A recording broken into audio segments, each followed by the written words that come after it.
रात का वक्त था।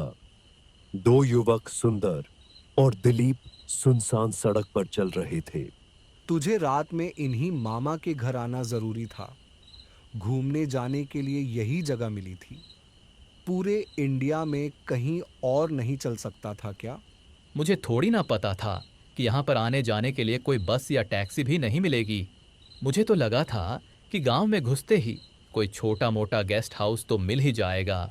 दोनों यह सोचकर परेशान थे कि अब रात को वह कहाँ जाएंगे कि तभी उन्हें बस के हॉर्न की आवाज सुनाई देती है। सामने से एक बस चलती हुई आ रही थी, तो बस उनके सामने आकर रुक गई। ड्राइवर अपनी सीट पर टोपी लगाए बैठा हुआ था। तभी वह बोला, अरे बाहर क्यों खड़े हो? जल्दी आकर बस में बैठो। अगर इधर किसी डाकू ने पकड़ लिया तो अपने साथ ही ले जाएगा। अरे क्यों डरा रहे हो?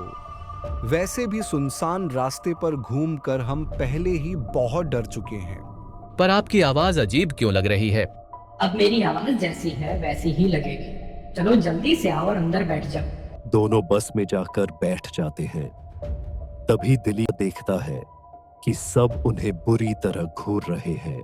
अरे यार, ये सारे पैसेंजर हमें घूर क्यों रहे हैं? पता नहीं, मुझे तो यह बस बहुत ही अजीब लग रही है। तुझे तो सब कुछ अजीब सा ही लगता है। पता नहीं घूमने के लिए हम यहीं पर क्यों आए हैं। वो दोनों आपस में बहस कर ही रहे थे कि तभी ढोल बजाने लगे। अरे ये बस में ढोल कहाँ से बजने लगा? और ये लोग नाच कैसे रहे हैं? तभी उन लोगों में से एक आदमी सुंदर की तरफ बढ़ा। अरे ये क्या कर रहे हो तुम? छोड़ो मुझे। बच्चों, अब तुम यहाँ से कहीं नहीं जा सकते। उनकी बातों का फायदा उठाकर दिलीप चलती बस से ही नीचे कूद गया, लेकिन सुंदर बस से नहीं कूद पाया। तभी दिलीप की आंखों के सामने वो बस चलते चलते अचानक गायब हो गई। दिलीप ने जो देखा, उससे पहले उसने अपनी जिंदगी में ऐसा कुछ नहीं देखा था। वह बस लगातार दौड़ता रहा। तभी दौड़ते दौड़ते लगता है गांव वालों ने अपनी सुरक्षा के लिए यहाँ पर आग जला रखी है।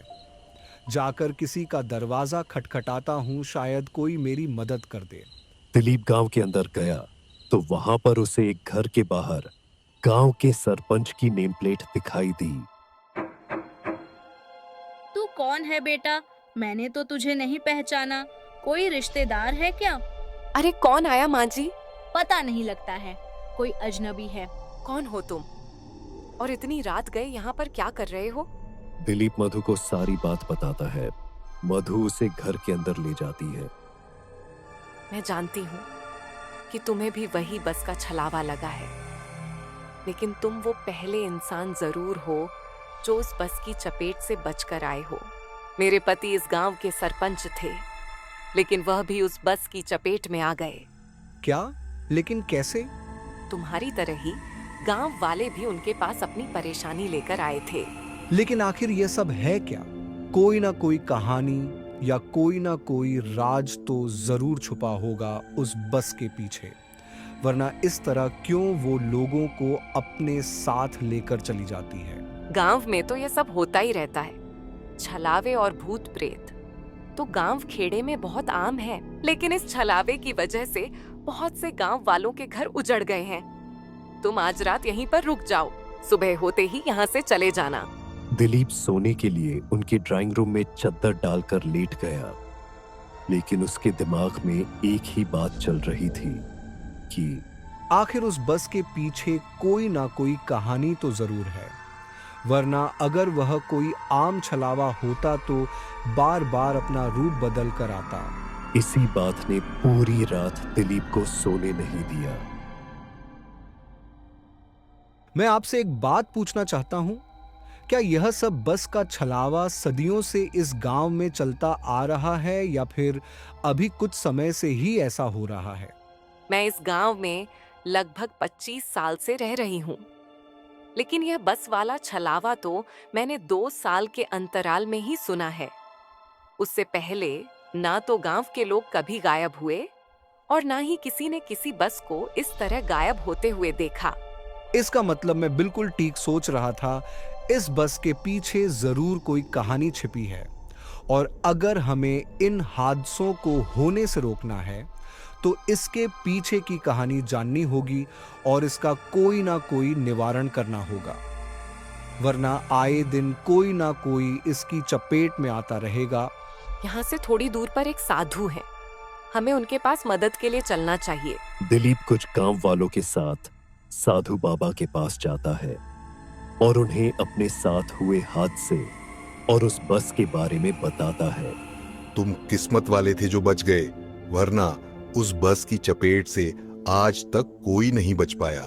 मैंने अपनी दिव्य दृष्टि से सब कुछ जान लिया है और मैं तुम्हारी मदद करने के लिए भी तैयार हूँ। बाबा जी उनके साथ उनके गांव जाते हैं और बाबा जी अपना भेष बदलकर एक गांव वाले का रूप ले लेते हैं। उसी सुनसान रास्ते की तरफ चल पड़ते हैं जहां से वो बस हर रोज गुजरती थी। वहां पहुंचने के बाद थोड़े आगे सिंदूर से सड़क पर एक लकीर खींच देते हैं। तुम सब लोग झाड़ियों में छिपकर बैठ जाओ, बस के अंदर सिर्फ मैं जाऊंगा और उन्हें तुम लोग नजर नहीं आना चाहिए। ठीक है बाबा जी, हम आपकी बात समझ गए, बस आप अपना ध्यान रखना। दिलीप बाकी सब गांव वालों के साथ झाड़ियों के पीछे छुपकर बैठ जाता है और बाबा जी वहां बस के आने का इंतजार करने लगते हैं। तभी थोड़ी देर बाद बस हॉर्न मारते हुए वहां आती है। बाबा जी बस को रोकने का इशारा करते हैं। तभी वह बस उनके सामने आकर रुक जाती है। आज भी बस ड्राइवर ने सर पर टोपी पहनी हुई थी ताकि उसका चेहरा किसी को दिखाई ना दे।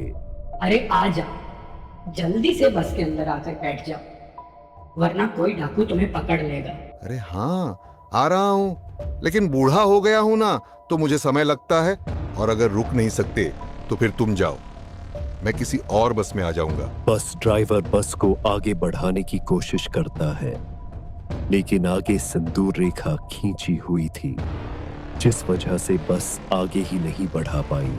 उसने बाबा जी की तरफ देखा तो बाबा जी ने अपने हाथ में ली हुई विभूति उसके ऊपर फेंक दी और जल्दी से बस के अंदर चढ़कर पूरी बस में विभूति छिड़क दी। देखते ही देखते बस में भयंकर आग लग गई और बाबा जी जल्दी से बस से बाहर निकल कर आ गए। वैसे ही बस जलकर वहां से विलुप्त हो गई।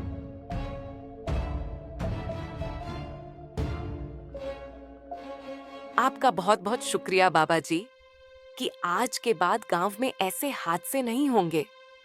लेकिन गांव के जो लोग उस बस की चपेट में आए, क्या वो फिर कभी वापस नहीं आएंगे? चिंता मत करो बेटी, अगर भगवान की इच्छा हुई तो क्या पता ऐसा हो भी जाए।